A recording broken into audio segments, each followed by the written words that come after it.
Bonjour les raccoons, j'espère que vous allez bien. Avant de commencer cette vidéo, je voudrais remercier tous les raccoons qui soutiennent passivement ces différents projets tout en bénéficiant des réductions de moins 20% sur les frais de transaction chez Binance, en vous taguant comme raccoon.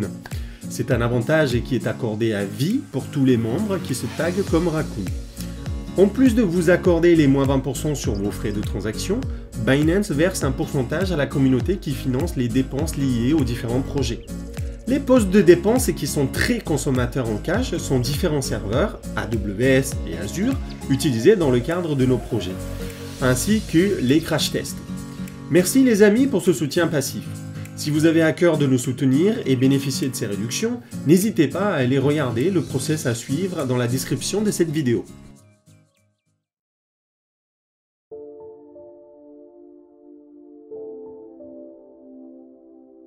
Hello les amis, j'espère que vous allez bien avec le BTC qui s'installe durablement au-dessus des 45 000 $. Quant à moi, je suis très heureux de vous retrouver pour cette petite vidéo. Alors, qu'est-ce que nous avons aujourd'hui au menu? Eh bien aujourd'hui, nous allons parler bot, notre bot de trading en particulier.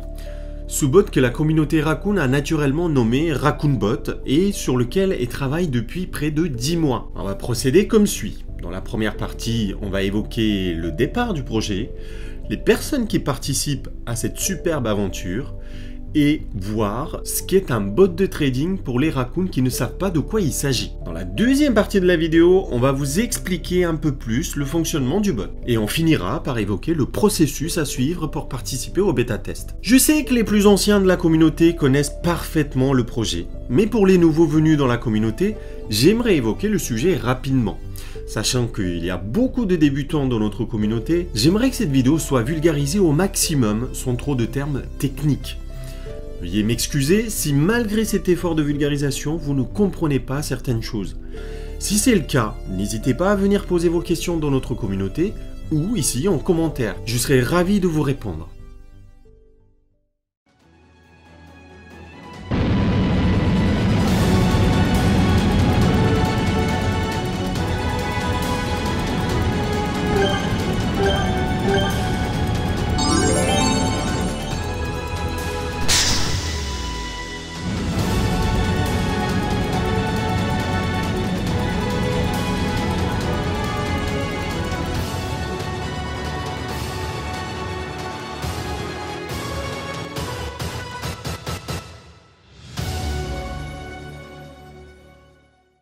Alors qu'est-ce que c'est que ce projet RaccoonBot? Comment est-ce que ce projet est né? Et pourquoi ce projet? Eh bien, tout est parti d'une compétition de trading qui a été organisée par Binance au mois d'avril 2020. Une équipe de près de 70 traders Raccoon a rejoint la compétition et a terminé 78e parmi plusieurs milliers d'équipes. Mais malgré cette belle réussite, nombreux sont des raccoons de la team qui ont rencontré énormément de problèmes pour gérer leurs émotions et donc le risque pris sur le marché. Ce qui est paradoxal, c'est que certains raccoons analysaient bien le marché mais n'arrivaient pas à appliquer le plan de trading par manque de discipline. D'autres encore avaient peur tout simplement de prendre des positions, malgré une très bonne capacité d'analyse de marché. Bref, certains raccoons ont rencontré beaucoup de problèmes d'ordre émotionnel ou disciplinaire qui leur a fait perdre beaucoup d'argent. La communauté a donc d'abord réfléchi à la création d'un bot de gestion de risque essentiellement pour pallier à ces problèmes. Mais très vite, l'équipe de développeurs qui s'est constituée a voulu travailler sur un bot de trading complet, c'est-à-dire un bot d'analyse des marchés qui génère des signaux, qui ouvre des positions à l'achat ou à la vente selon les signaux générés, mais aussi qui gère le risque jusqu'à la clôture de chaque position. Autant vous dire que ce travail était titanesque. Mais quand on met de la passion dans la balance, on ne compte pas des heures dépensées sur le projet. En effet, vous ne le savez peut-être pas, mais nous, les développeurs de ce bot, avons tous un travail à côté et travaillons sur ce projet le soir et le week-end uniquement. Il n'est pas rare que certaines réunions finissent du coup à 2 h du matin. Mais alors, qui participe au développement de ce bot? Eh bien, il y a des profils divers et variés. Dans la team, nous avons des développeurs qui ont travaillé dans les salles de marché, des institutions comme BNP Paribas Londres, Société Générale à Paris, des profils plus seniors dans la finance de marché traditionnelle ayant eu des responsabilités importantes dans les groupes comme Robeco ou Natixis, Quand je dis des responsabilités importantes, je parle bien des personnes qui ont dirigé des grosses équipes de gestion composées de plusieurs dizaines de gérants d'actifs. Et enfin, un profil moins senior qui a une dizaine d'années d'expérience dans la gestion d'actifs, mais spécialisé dans tout ce qui est gestion d'actifs quantitative. À noter que toutes les personnes issues de la finance de marché traditionnelle travaillent désormais dans le monde de crypto. Ça, c'était pour l'équipe. Une petite pause pour vous dire tout de même une chose très importante. Ce n'est pas parce que notre bot communautaire est développé par d'anciens professionnels de finance de marché, qui sont maintenant totalement dans le monde de la blockchain et crypto, et qu'il y a des développeurs qui ont l'habitude de développer des solutions pour des salles de marché, qu'il faut croire que nous allons battre le marché à coup sûr, en promettant des 1000% par mois. Il ne faut surtout pas se faire des films. Beaucoup de bots, si ce n'est la totalité, développés par des équipes qui travaillent à plein temps, n'arrivent pas à battre le marché. C'est ça la réalité aujourd'hui. Et nous n'avons même pas une équipe à plein temps. Comme évoqué précédemment, l'équipe ne bosse que le soir et le week-end. Alors, n'oublions pas, le marché de crypto est un marché particulier et extrêmement volatile. Beaucoup, mais vraiment beaucoup d'humilité face au marché est nécessaire pour aborder ce genre de marché naissant. Reprenons notre vidéo. Passons à la suite de la vidéo. Il y a pas mal de ratons débutants dans notre communauté, alors il me semble important de faire un travail de vulgarisation, comme d'habitude. Commençons par voir ce qui est un bot de trading. Comme nous l'avons vu précédemment, dans le domaine de trading, le pire ennemi sur les marchés, c'est le trader lui-même. En effet, on est tous confrontés à des biais émotionnels qui nous font parfois dérailler sur les marchés. On peut être un champion de la discipline et gagner régulièrement sur les marchés, mais on peut y laisser des plumes si on traverse une période difficile dans la vie qui affecte directement notre discipline. Ça peut être une maladie, la fatigue, des problèmes familiaux, enfin, les problèmes, on en a tous à un moment ou à un autre. Or, l'activité de trading demande une discipline constante et du sang-froid, peu importe l'environnement dans lequel vous évoluez. En gros, il faut trader comme une machine dépourvue d'émotions si on veut être un bon trader. Vous en conviendrez, ce n'est pas facile quand on est un humain pourvu d'émotions, tout simplement. Alors voilà la raison fondamentale pour laquelle un bot peut être utile pour trader sur les marchés. Avant d'aller plus loin, pourquoi se donner autant de peine pour créer ce énième bot? Simplement parce que nous avions à cœur de travailler sur un projet communautaire. Un projet mené par des développeurs de la communauté des ratons pour des ratons et ce, totalement gratuitement. Ce qui est super cool, c'est que je ne connaissais aucun des développeurs avant de créer notre communauté. Et cette équipe de développeurs s'est formée d'une façon totalement spontanée. La deuxième raison est d'ordre financier. Lors de la compétition, beaucoup de raccoons ont participé avec des petits comptes et n'avaient pas la capacité financière pour certains de payer des abonnements qui représentent parfois un pourcentage non négligeable de tout leur portefeuille. Alors, il fallait créer un bot de trading communautaire gratuit pour les raccoons. La troisième raison est de taille. Les bots existants ont besoin de beaucoup de paramétrage pour certains. Parfois, l'utilisateur est même invité à renseigner au bot si on est dans une tendance haussière ou baissière. Bref, un vrai casse-tête. Chez nous, on aimerait un bot simple dans lequel l'utilisateur va simplement renseigner son profil. Est-il riscophobe?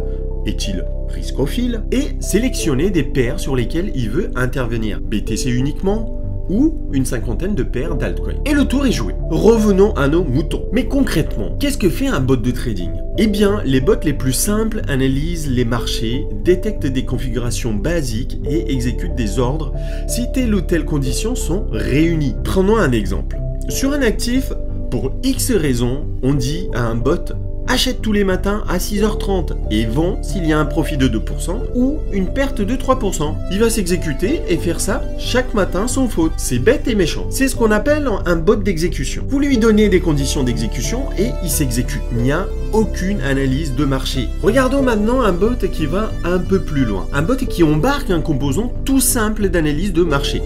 Il est communément admis chez les analystes techniques qu'on vend la résistance et on achète le support. Quand il y a une cassure de la résistance au support, alors on prend les pertes. C'est quelque chose qui est extrêmement simple et répétitif, qui peut s'avérer efficace à condition d'avoir le temps de faire des tracés sur des graphes et placer les ordres en fonction de différents scénarios. Pourtant, une grande majorité des humains échouent en essayant d'appliquer cette méthode. Pourquoi? Simplement parce qu'ils ne peuvent pas être sur les marchés pour détecter ces configurations et exécuter systématiquement tous les ordres. Bah oui, on travaille, on dort, on mange, on est en famille, on n'a pas forcément le temps pour être devant les marchés tout le temps. Alors qu'un bot, lui, il peut faire ça d'une façon systématique et répétitive, et ce, 24 heures sur 24 et 7 jours sur 7. Ces bots qui sont un peu plus sophistiqués vont modéliser en temps réel des supports et des résistances. On lui dit d'acheter le support, il le fait. On lui dit de sortir avec perte quand le support est enfoncé, il le fait à la perfection. D'autres bots, encore plus perfectionnés, disposent d'une intelligence artificielle. Le mot est à la mode en ce moment, mais il faut le savoir. Beaucoup de bots marketés comme disposant d'une intelligence artificielle n'en disposent pas forcément. On utilise ce terme à la mode pour désigner tout et n'importe quoi, et ce pour faire beau, pour faire vendre. Mais alors, qu'est-ce qu'un bot disposant d'intelligence artificielle? C'est un sujet passionnant qui prendrait des heures et des heures pour expliquer tout ça dans le détail, mais abordons ça en quelques mots. Un bot disposant d'une intelligence artificielle dispose d'une capacité d'apprentissage pour améliorer les résultats. Dans l'univers de bots de trading, ça serait un bot qui prendrait la décision d'écarter une configuration de trading après avoir détecté un pourcentage important d'échecs répétitifs. Une fois écarté du trading, le bot serait capable de modifier cette configuration, de le tester et de le réintégrer au trading. Si les résultats sont concluants, bien évidemment. En bref, c'est un bot qui apprend de ses erreurs et qui s'améliore constamment, et ce, en totale autonomie. Regardons maintenant ce que fait concrètement notre petit bot Raccoon. Est-il doté d'une vraie intelligence artificielle? Je dirais que notre bot est plutôt un bot d'analyse de marché, d'exécution d'ordre et de gestion de risque jusqu'à la clôture de chaque position. Il est capable de détecter des stratégies dont la probabilité de succès se dégrade avec le temps et les écarter du trading mis en place. Si pour ces mêmes stratégies, la probabilité de succès augmente de nouveau, alors notre bot est capable de les réintégrer au trading. En revanche, il est incapable de modifier en toute autonomie ces stratégies afin de les améliorer. Comment on fabrique un bot? Pourquoi ça prend autant de temps? Ça fait quand même 8 mois qu'on est dessus. Bon, la première raison, c'est qu'on n'a pas une équipe qui travaille dessus à plein temps. On travaille, comme je vous l'ai dit plus tôt, le soir et le week-end. Et comme nous l'avons vu plus haut, différents bots peuvent avoir des complexités diverses. Des bots d'exécution qui sont les plus simples peuvent être codés en quelques heures, tandis que les bots plus complexes, qui intègrent des modules d'analyse de marché, pourraient prendre des mois de développement, notamment si on n'a pas d'équipe dédiée. Quand on parle de notre bot Raccoon, il ne s'agit pas en fait d'un seul bot, mais plusieurs sous-bots qu'on a dû coder. Un bot pour gérer les données de marché. En gros, il va simplement s'occuper de recevoir correctement les données de marché, notamment les prix en temps réel. Un autre bot qui va s'occuper d'analyser les marchés pour détecter des configurations impliquées dans diverses stratégies et ainsi générer des signaux d'achat et de vente. Un autre bot se charge des données d'utilisateurs. Il va acheminer les données de compte utilisateur Raccoon et les données du compte Binance vers l'écosystème du bot Raccoon. Ces données permettent notamment au bot de gérer le risque en fonction de profil d'utilisateur. Est-ce qu'il est riscophobe? Est-ce qu'il est riscophile? Mais aussi en fonction des marges disponibles sur le wallet utilisateur. Une fois le signal généré, un autre bot prend la suite des opérations en créant et en acheminant les ordres correspondant vers la plateforme concernée. Pour le moment, nous travaillons uniquement sur la plateforme Binance. Mais si les Raccoons le désirent, nous pourrions implémenter ça sur d'autres plateformes dans le futur. Une fois l'ordre exécuté, un bot prend le relais pour gérer le risque à travers la mise en place des stop-loss, take-profit, etc. Un autre bot se charge spécialement de retranscrire les opérations effectuées et les enregistrer. En cas de litige avec la plateforme sur une opération, ces données peuvent être utilisées car elles sont issues de nos propres bots en toute indépendance. À côté de tous ces bots, nous avons également un chien de garde, ce qu'on appelle le watchdog, qui est également un bot qui vérifie si tout fonctionne bien en interrogeant les différents bots à des intervalles précis. Si un des bots ne répond plus, l'équipe est avertie en temps réel afin de résoudre le problème. Il faut savoir que chacune des positions prises est adossée d'un stop-loss qui est enregistré sur les serveurs de Binance et qui pourrait s'activer si un problème majeur empêche le Raccoon bot d'accéder au compte d'utilisateur. Côté plateforme. Ça, c'était pour le bot. Maintenant, qu'en est-il du carburant de ces bots, c'est-à-dire les stratégies mises en place dans notre bot? Comment les élaborons-nous? L'élaboration des stratégies peut prendre beaucoup de temps, d'énergie et d'argent. Je m'explique. La première étape consiste en une génération d'idées de trading et de stratégie. Durant la deuxième étape, on modélise les événements des marchés impliqués dans ces idées avant de coder la stratégie. Pendant la troisième étape, on fait une simulation de ces stratégies sur un compte virtuel tout en appliquant la stratégie dans le passé. C'est ce qu'on appelle le backtest. Pour expliquer avec des mots simples, le backtest permet de voir si notre stratégie aurait pu marcher dans le passé. Si les résultats des backtests sont intéressants, alors la stratégie concernée est retenue pour un test en réel.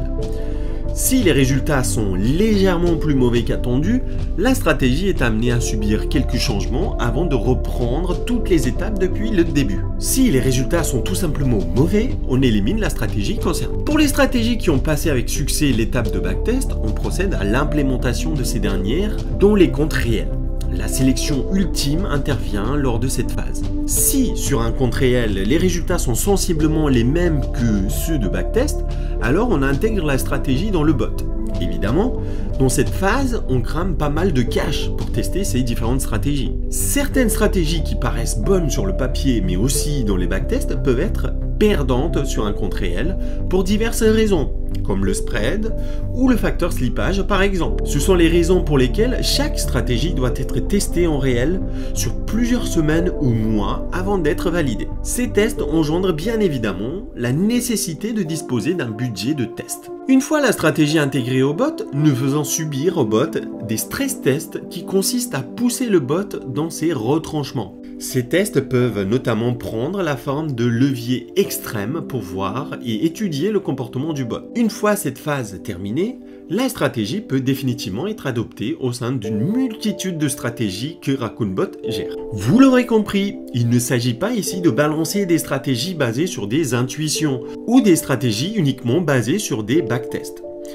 On va bien plus loin dans la mise en place des stratégies, ce qui nécessite beaucoup de temps. Et en aucun cas, nous avons la pression d'obligation de résultats, car c'est un projet communautaire qui est fait par des raccoons volontaires, et ce en toute transparence. Ça nous permet d'entreprendre des tests sans aucune pression, contrairement à des entreprises spécialisées dans la création de bots qui peuvent parfois vendre des bots banco à gros coups de marketing. Chez nous, si un jour tel ou tel composant ne marche pas, ou si on estime que les résultats globaux ne sont pas satisfaisants, nous ne sommes pas obligés de cacher ça. J'estime que c'est une manière saine d'avancer tous ensemble sur des solutions transparentes. Où en sommes-nous actuellement? Nous arrivons maintenant au bêta test, c'est-à-dire le test sur une multitude de comptes. Nous testons déjà le bot sur plusieurs comptes, mais serons ravis d'embarquer des bêta-testeurs Raccoon volontaires qui veulent nous aider à faire progresser ce beau projet. Nous voulons ainsi passer à l'étape supérieure en intégrant 20 comptes de plus. On embarquera les bêta-testeurs 5 par 5. À l'heure actuelle, le but du bêta-test, ce n'est pas de générer de la performance à tout prix, mais de détecter des problèmes que des utilisateurs peuvent rencontrer et apporter des solutions. Et ce, avant la mise à disposition du bot final à tous les raccoons. Durant le bêta-test, seulement certaines parties du bot vont être mises à disposition de chaque bêta-testeur pour faciliter les diagnostics. Par exemple, un bêta-testeur peut être amené à tester uniquement des stratégies volatiles. Un autre bêta-testeur pourrait être dédié au test sur des stratégies au contraire peu volatiles. Un autre sur des stratégies qui font intervenir uniquement le Bitcoin, d'autres sur des altcoins uniquement, etc. etc. Comment ça se passe concrètement? On branche le Raccoon Bot sur votre compte Binance. Pour cela, vous devez générer un token autorisant le bot à faire des opérations d'achat et de vente sur les futurs. Sur ce token, aucune autre autorisation ne devra être approuvée, notamment des autorisations correspondant à des dépôts ou des retraits d'actifs. Ainsi, vous donnez accès au bot tout en gardant la main sur les opérations sensibles de votre compte. On vous expliquera dans une autre vidéo comment procéder à la création de votre token de connexion dédié au Raccoon Bot. Une fois la connexion faite et votre profil configuré sur le bot, ce dernier commencera à acheter et vendre des actifs. Vous pouvez suivre toutes les opérations en vous connectant sur votre interface Binance. Ça peut être sur le site de Binance ou dans l'application mobile, bien évidemment. Vous êtes nombreux à avoir sollicité la communauté pour faire partie des bêta-testeurs et il n'y a que 20 places pour commencer. Nous allons donc procéder à un tirage au sort pour embarquer les raccoons volontaires 5 par 5 et ce jusqu'à 20 places. Bien sûr, à la fin du bêta test, si nous estimons que le bot délivre des résultats intéressants et corrects, tout le monde pourra embarquer au même moment. Alors quelles sont les conditions pour intégrer la team bêta testeur? Oui, parce qu'il y en a. Il faut avoir un compte dédié au bêta test d'un montant de 100 $ à 1000 $ maximum. Ce compte ne devra en aucun cas subir des interventions manuelles de votre part. En gros, 100% des opérations sur ce compte doivent être faites par le bot pendant toute la durée de test. Le bêta testeur devra rester un minimum actif sur la surveillance de son compte. Il devra notamment surveiller son compte de temps en temps et nous signaler toute anomalie. Par exemple, un ordre de taille trop importante pour le compte ou un stop loss absent, des choses comme ça. Le testeur devra également être disponible une petite heure maximum par semaine pour que nous puissions faire le point et recueillir son ressenti. Il devra également nous partager au minimum une fois par semaine toute l'historique des transactions téléchargeables dans Binance afin que nous l'étudions. Voilà les amis, si vous êtes volontaire pour nous aider à tester ce bot en devenant bêta-testeur, alors n'hésitez pas à nous le faire savoir. On procédera à un tirage au sort et vous contactera directement en privé afin de lancer les tests. Enfin, je réponds à une question qui nous est très souvent posée, publiquement comme en privé. Le code sera-t-il en open source, c'est-à-dire mis à disposition librement? Non, en aucun cas. Car si quelqu'un dispose du code source de notre bot, il suffit qu'il implémente tout ça avec quelques millisecondes d'avance sur nous. Nos signaux et exécutions d'ordre passeraient après cette personne mal intentionnée et aboutiraient à des résultats totalement différents. Voilà les raccoons pour ce petit point bot. À très vite pour un nouveau point.